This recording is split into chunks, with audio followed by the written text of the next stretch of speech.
All right, hello, welcome back, everybody. PayPal and Patreon are down below if you want to support me. Only do so if you actually can. So we are adding another one really quick here in the slowly growing list of countries who are either admitting or being exposed as having populations that are not as high as they previously claimed. This time it's Cuba, who has admitted themselves, actually.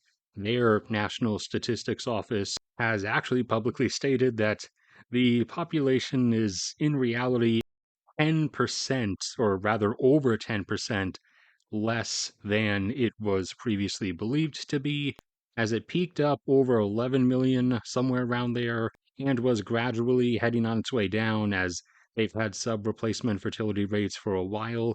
However, over the last couple years, literally the last two in particular, the amount of people fleeing the country as everything deteriorates and completely falls apart has been in the hundreds of thousands, and thus, if you look at their population decline over that time period, it makes no sense that they only kept declining by several tens of thousands of people each year, previously wanting to be in denial about such. The Cuban government has actually now admitted to that fact.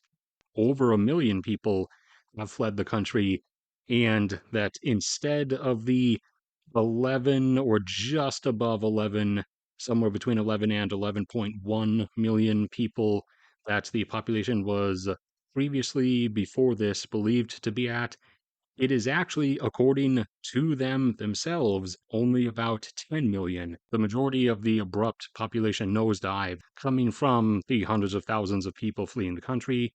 As over the last few years, the last 5 or 6, things in Cuba have gradually fallen apart. Their power grid, their electricity system has ground down to a state of disrepair and non functionality beyond what South Africa could ever even dream of. The availability of fuel has become an issue. A common issue has arisen of supplies not arriving to places or stores. And now also there's compounding issues because of all those other issues of people not really getting paid for their work anymore. And thus, if people aren't being paid for what they're doing, that's going to discourage people from doing anything, and thus that then adds to the feedback loop of everything else. So the country is making its way downwards like a slinky going down a staircase, and because of the absolute abysmal conditions that everything is descending into, the desire of people who are not fleeing the island but are still staying on it to have any children is rapidly plunging towards the abyss as well. As you can see, their fertility rate was hovering still under replacement level, but it was hovering a lot higher than it currently has fallen to. It was fluctuating around 1.7, sometimes up to 1.9. However, as everything has fallen apart over these last 5 or 6 years, has tumbled down a steep slope, now to levels under 1 child per woman, all the way down to 0.92 as of this year. So the absolute deterioration of the country internally is the reason behind that, and also the reason why hundreds of thousands of people are fleeing the country, which is the primary driver behind that massive population drop.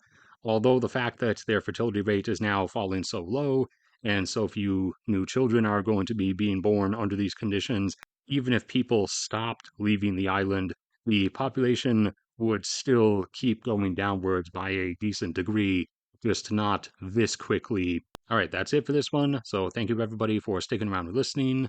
Like if you enjoyed, subscribe if you haven't already. PayPal and Patreon are there if you want to support me, only do so if you actually can.